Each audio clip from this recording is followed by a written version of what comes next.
શું બનાવું બેટા? સમોસા બનાવું આજે? અરે પપ્પાને કીધું તું પણ બટેકા જ નથી લાયા. ઢોસા બનાવું પણ બાને નહીં ભાવે યાર. પછી સાંજના ટાઈમે સાંભાર ને એવું. પાલક મેથીના મુઠિયા બનાવી દો. ના પણ કાલે જ યાર મેથી વધી હતી તો શાક બનાવી કાઢ્યું.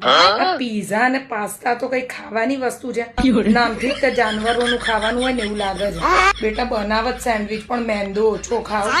સવાર છોલે પલાળી દીધા હોત ને તો છોલે પૂરી કરી નાખત. પાઉંભાજી ખાવું છે? લે પણ ફુલાવર નથી યાર. મગની દાળનો શીરો પૂરી અને બટેકાનું શાક ખાવું છે? અરે પણ કાલ પાછું લગ્નમાં જવાનું છે ત્યાં મીઠાઈ ખાવી પડશે. મેલ ને આ બધી ચાલ ખીચડી છાસ કરી નાખું. કેમ ડાચી બગાડે છે? અમને પૂછે છે કેમ? એટલે આ તો એમ કહો અમે પૂછીએ છીએ. અમારી માવરો તો અમને પૂછતી નહોતી. અને આજે ને ખીચડી છાસ તો કેટલાય નસીબમાં નહીં હોય. તમે નસીબ વાળા છો, ખીચડી છાસ મળે છે.